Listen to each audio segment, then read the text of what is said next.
अस्सलाम वालेकुम वरहमतुल्लाह। हम आज की क्लास का आगाज करते हैं।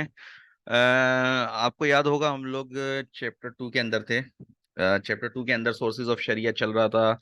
कुरान का टॉपिक पीछे गुजर चुका है, हदीस का टॉपिक पीछे गुजर चुका है।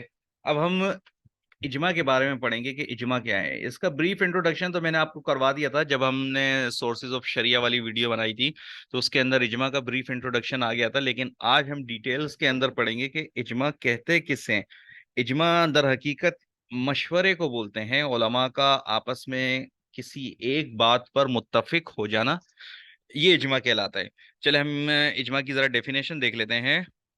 इजमा is a third source of शरिया लॉ। ये थर्ड सोर्स है, देखिए, पहला कुरान है, दूसरा हदीस है और ये तीसरा इजमा है। क्या है सोर्सेज ऑफ शरिया, क्या है, इसके लिए आप जो है हमारी सोर्सेज ऑफ शरिया वाली वीडियो देखिए, इसी पेज के ऊपर मौजूद है, इसी चैनल के ऊपर। तो अगर आपने वो वीडियो नहीं देखी तो पहले उस वीडियो को देखिए, फिर सीक्वेंस के साथ इन सारे टॉपिक्स की वीडियो सुनिए, तब जाके आपको आसानी से समझ में आएगा। इजमा is the third source of शरिया लॉ, ठीक है, सिंपल है। And is effective when the holy Quran and the sunnah of the holy prophet sallallahu alaihi wasallam are silent on any sharia issue। अब देखिए डेफिनेशन भी आ गई, definition के अंदर एक शर्त भी आ गई कि देखें, इजमा तो थर्ड सोर्स ऑफ शरिया लॉ है, ठीक है, शरीयत का तीसरा सोर्स है। अच्छा, लेकिन इजमा कब इफेक्टिव होगा, कब असरअंदाज होगा, कब इजमा काम करेगा, एक्टिवेट होगा? जब किसी शरई इशू के ऊपर, शरई मामले के ऊपर, ना तो होली कुरान में कोई गाइडेंस मौजूद हो, ना तो सुन्ना के अंदर कोई गाइडेंस मौजूद हो। अब अगर हम कोई बंदा बोले कि नमाज में जो है दुआएं पढ़ने के ऊपर मैं इजमा कर रहा हूँ या नमाज के तरीके पे इजमा कर रहा हूँ, तो इजमा यहाँ पर एक्टिव नहीं होगा, इसका कोई एतबार नहीं है। रीजन क्या है? कि कुरान के अंदर नमाज का हुक्म है और नमाज का पूरा तरीका सुन्नत के अंदर मौजूद है, तो फिर थर्ड सोर्स ऑफ जाने की जरूरत ही नहीं पेश आती। नेक्स्ट सोर्स की तरफ हम तब जाएंगे जब प्रीवियस सोर्स के अंदर उसके बारे में कोई गाइडेंस मौजूद ना हो, ठीक है। तो ये शर्त है कि कुरान और सुन्नत के अंदर कोई गाइडेंस ना हो, तब जाके हम थर्ड सोर्स में जाएंगे। आर साइलेंट ऑन एनी शरिया इशू, मतलब उस नए शरिया इशू के ऊपर वो खामोश हो, मतलब उसके अंदर कोई गाइडेंस ना हो। अब इसकी मिसाल हम लास्ट में पढ़ेंगे तो जाके आपको बात समझ में आ जाएगी। तो फिर आपको सारी बात क्लियर हो जाएगी। अच्छा, इजमा विद ऑल इट्स कंडीशंस, अपनी सारी कंडीशंस शराइत के साथ इस्टेब्लिश्ड, कायम होता है, कायम हुआ है। और ये एक अथॉरिटी है, यानी कि ये एक हुक्म है फॉर मुस्लिम्स, मुसलमानों के लिए, and they are bound to follow it. और फिर मुसलमानों के लिए इसको फॉलो करना लाजिम है, जैसे कुरान और हदीस की तालीमात को फॉलो करना मुसलमानों पर लाजिम है। इसी तरह जब इजमा कर लिया जाए, जब ज्यूरिस्ट बैठ कर किसी एक बात पर मुत्तफिक हो जाए, किसी एक शरिया इशू का कोई रिजल्ट निकाल लें, तो फिर वो एक अथॉरिटी है मुसलमानों के लिए, यानी कि अमल करने के लिए एक रास्ता बन जाता है, एक दलील बन जाएगा, रेफरेंस हो जाएगा मुसलमानों के लिए। और फिर बाउंड होंगे वो लोग कि भाई इसको भी वो लोग फॉलो करें। और क्या है? It is unlawful to disobey the establish इजमा, और फिर इजमा को भी डिसओबे करने की इजाजत नहीं होगी, जिस तरह कुरान और हदीस को डिसओबे करने की इजाजत नहीं है। अब पॉइंट्स के अंदर इजमा को हम समझने की कोशिश करते हैं। पॉइंट्स में बार बार का कहता हूं, दोबारा कह रहा हूं कि पॉइंट्स पे लिखने का मकसद, पॉइंट्स में चीजों को याद करना आसान होता है। वही तारीफ, इजमा is agreed upon opinion of the religious scholars on religious matter, ये ऊपर गुजर चुका है। स्कॉलर्स का किसी एक शरई मसले के ऊपर जमा हो जाना, मतलब उसका एक आपस में बैठकर उसका रिजल्ट निकाल लेना, इस रिजल्ट को बोलते हैं इजमा, ठीक है। द होली कुरान एंड हदीस सपोर्ट इजमा as a source of law. कुरान और हदीस से भी इजमा करना साबित है। ऐसा नहीं है कि जो थर्ड सोर्स बाद वाले लोगों ने अपनी तरफ से बना लिया हो, बल्कि कुरान और हदीस आप सल्लल्लाहु अलैहि वसल्लम की जिंदगी से, आप सल्लल्लाहु अलैहि वसल्लम की के सहाबा की जिंदगी से इजमा साबित है। और आप सल्लल्लाहु अलैहि वसल्लम ने बाद सहाबा की इजमा करने पर, इजमा के जरिए फैसला करने पर तारीफ भी फरमाई है आप सल्लल्लाहु अलैहि वसल्लम ने। तो कुरान और हदीस से इजमा साबित है, ठीक है। इसके अलावा और भी आगे चल के इसके रेफरेंसेस आएंगे, जिससे पता चलता है कि इजमा भी एक अथेंटिक सोर्स ऑफ शरिया है।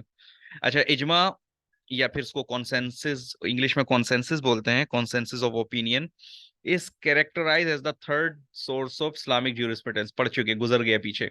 अच्छा, it can plainly be defined as unanimous agreement عام الفاظ میں اس کو ہم یہ کہہ سکتے ہیں کہ ایک ایگریمنٹ ہے، یعنی کہ علماء کا راضی ہونا، ایگریڈ اوپینین، علماء کی رضامندی ہے مسلمان جیورسٹ کے، مطلب مسلم جو جیورسٹ ہے، مسلم جیورسٹ میں نے آپ کو بتایا تھا وہ اسکالر جو کہ اسپیشلٹی ہو شرعی مسائل کے اندر، تو ان کا کسی ایک بات پر ایگری ہو جانا، جمع ہو جانا، مطلب کسی ایک بات کو کا ریزلٹ نکال لینا آن اینی لیگل ایشو، کسی لیگل ایشو پہ. لیگل ایشو بھی ہم نے بتایا تھا، ایک ہوتا ہے صرف ایشو، ایک ہوتا ہے لیگل ایشو جس میں ٹیکنیکل مسائل ہیں، نماز، روزہ، زکوٰۃ، ٹریڈنگ. اچھا، وچ ہیز ناٹ بین اننشیٹڈ، جو کہ اس سے پہلے پریزنٹ نہ ہو، مینشن نہ ہو، قرآن اور حدیث میں مینشن نہ ہو. ابھی شرط لکھی ہوئی ہے کہ اجماع بھی، اجماع کیا ہے؟ علماء اسکالرس کا کسی ایک مسئلے کے اوپر جمع ہو کر اس کا رزلٹ نکال لینا. اور کون سا مسئلہ؟ ایسا ایشو جو کہ پہلے سے قرآن و حدیث میں ڈیفائن نہ ہو، آئدر تھرو دا ہولی قرآن اور حدیث، یعنی کہ نہ قرآن میں ڈیفائن ہو نہ حدیث میں. تو اس یہ دو شرطیں پائی گئیں. اور یہ مسئلہ کب درپیش ہو؟ After the demise of holy prophet صلی اللہ علیہ وسلم، آپ صلی اللہ علیہ وسلم کی اس دنیا سے وفات کے بعد. تیسری کنڈیشن کیوں؟ کیونکہ آپ صلی اللہ علیہ وسلم کی زندگی میں تو اجماع، دوسروں کے لیے اجماع کرنا جائز نہیں تھا. وجہ اس کی کیا تھی؟ کہ جب آپ صلی اللہ علیہ وسلم خود موجود ہیں گائیڈنس کے لیے، تو پھر اجماع کرنے کی کیا ضرورت ہے؟ جب سیکنڈ سورس آف شریعہ موجود ہے، خود بذات زندگی میں موجود ہے، تو پھر اجماع کی ضرورت ہی نہیں ہے. تو اس لیے تیسری شرط ہم کو اس چیز سے یہ پتہ چلی کہ آپ صلی اللہ علیہ وسلم کی زندگی میں جائز نہیں ہے. نمبر دو، تمام جیورسٹ علماء کسی ایک بات پر متفق ہو جائیں اور وہ چیز قرآن و حدیث میں موجود نہ ہو تو اس پر اجماع کرنا جائز ہے. اچھا، آگے چلتے ہیں ہم لوگ. اجماع کے اوپر ہم تھے. دا ہولی قرآن، پانچواں پوائنٹ ہے، دا ہولی قرآن direct believers towards ijma and disapprove its opposition. یہ بات پوائنٹ پیچھے گزر چکا ہے کہ قرآن سے بھی ثابت ہے اور قرآن پاک اس کی ترغیب دیتا ہے اور اس کی مخالفت سے منع کرتا ہے. اور یہ کہا گیا ہے قرآن پاک میں آتا ہے and whoso opposes the messenger after the guidance has become clear and follows the way of other than the way of Muslims. جو میسنجر کی مخالفت کرے گائیڈنس، ہدایت آ جانے کے بعد، یعنی کہ اللہ کے نبی کی مخالفت کرے ہدایت آ جانے کے بعد، اور مسلمانوں کا طریقہ چھوڑ کر دوسروں کا طریقہ اپنائے، we shall leave him in his own condition، تو ہم اس کو اس کی حالت پر چھوڑ دیں گے. and shall cause him to the hell، اور وہ جہنم میں جانے کا سبب بنے گا. what an evil destination that is، کیا ہی برا ٹھکانہ ہے. یعنی کہ اس آیت سے پتہ چلا کہ مسلمانوں کا جو طریقہ ہے، جو مسلمانوں کا طریقہ ہے، اس سے جو بندہ ہٹ کے اکیلا کسی اور کے طریقے کو فالو کرے گا تو وہ جو ہے گمراہی کی طرف چلا جائے گا. تو اس سے ہم کو یہ پتہ چلتا ہے کہ مسلمانوں کے طریقے کو فالو کرنا چاہیے. اچھا، آپ صلی اللہ علیہ وسلم کیا فرما رہے ہیں؟ ایک حدیث شریف میں فرماتے ہیں کہ میری امت جو ہے غلط کام پہ جمع نہیں ہو سکتی.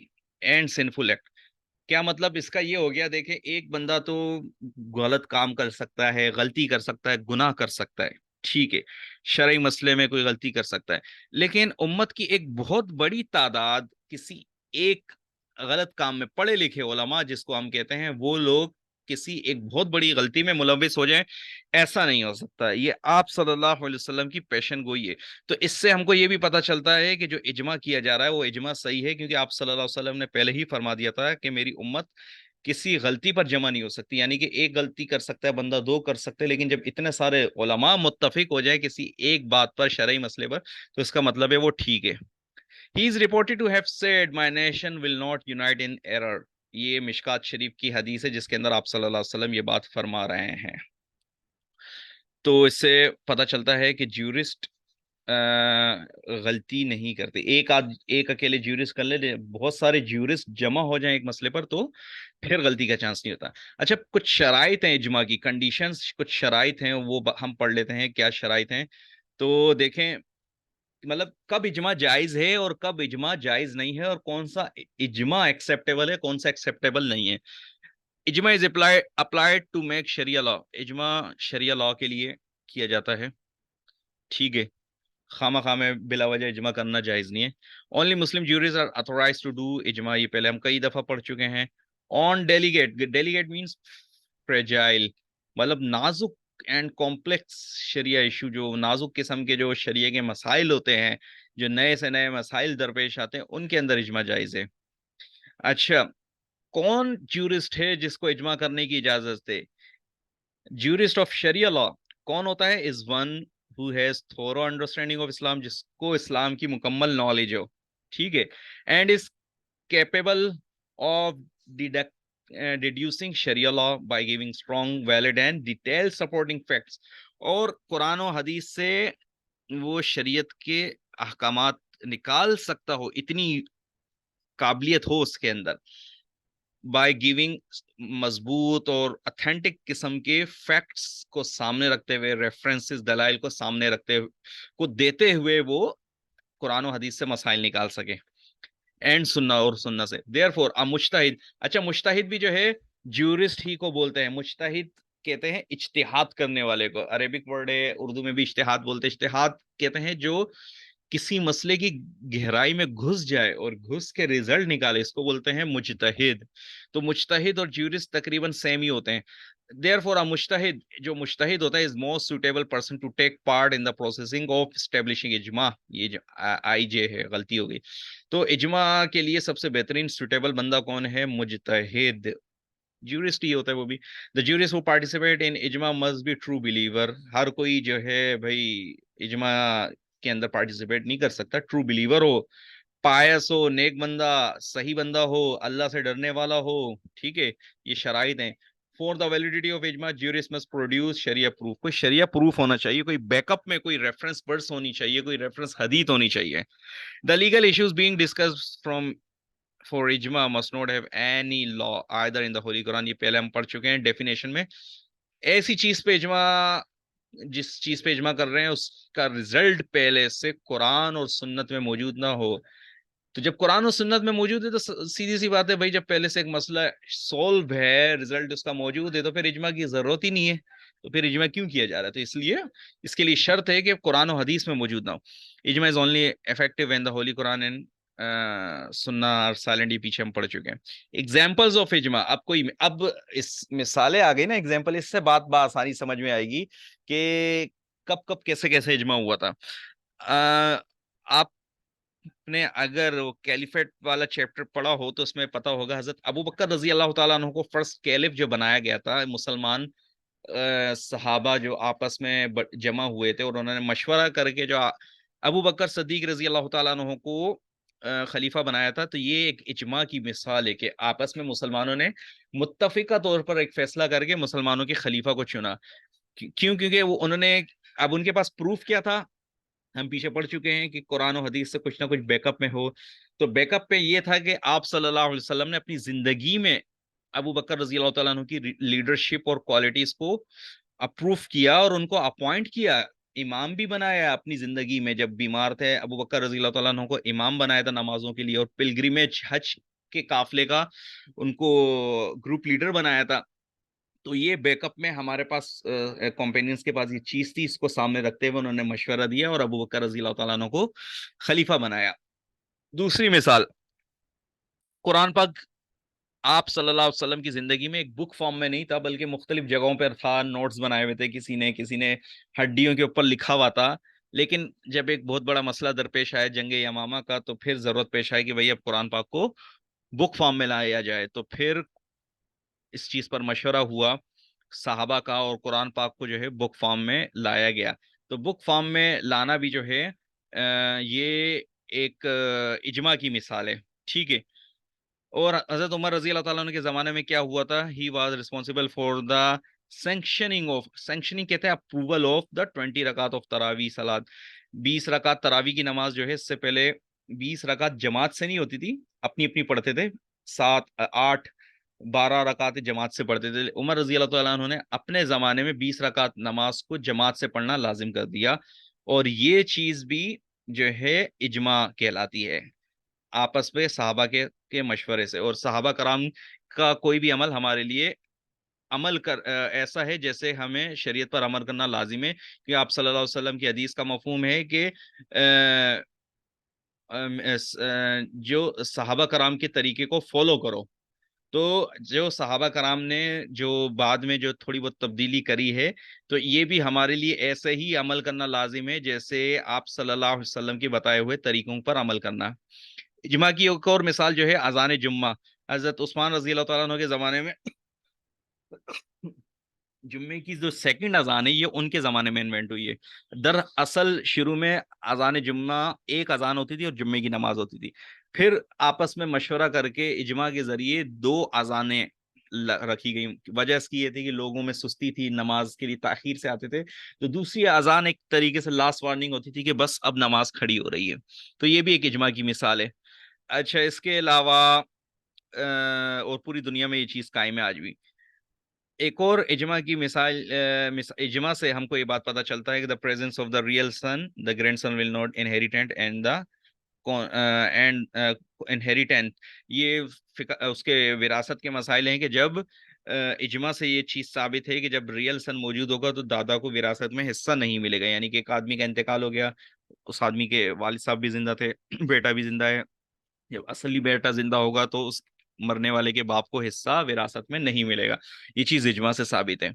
اسی طرح جنگوں میں حاصل کی گئی زمین مسلمان سولجرز کے درمیان تقسیم نہیں ہوگی، یہ بھی اجماع سے ثابت ہے. آخری پوائنٹ ہے، اجماع is very important in the modern age. آج کے زمانے میں تو اجماع بہت ضروری ہے. اس کی وجہ یہ کہ جیسے وقت کے ساتھ ساتھ نئے سے نئے مسائل ہمارے سامنے آ رہے ہیں، تو اگر اجماع نہیں ہوتا تو ان مسائل کا سولوشن ہم کیسے نکالتے؟ ٹھیک ہے، تو جتنے بھی نئے مسائل آتے ہیں ان پہ فارمولیٹنگ کر کے پرانے مسئلے کے حساب سے ان کو دیکھ کر علماء آپس میں بیٹھ کر اس کا سولوشن نکالتے ہیں، اور یہ چیز اجماع کہلاتی ہے. تو آج کی کلاس یہاں ختم ہوئی. مزید کلاسز کے لیے ہمارا چینل سبسکرائب کیجئے، اور جو ٹاپکس آپ کو سمجھ نہیں آئے وہ آپ ویڈیو سنیں، پھر بھی سمجھنا ہے تو آپ کمنٹ کیجئے، میسج کر کے بتائیں، پھر میں انشاءاللہ آپ کو کمنٹ میں یا پھر کسی اور طریقے سے آپ کو سمجھاؤں گا. تب تک کے لیے اللہ حافظ.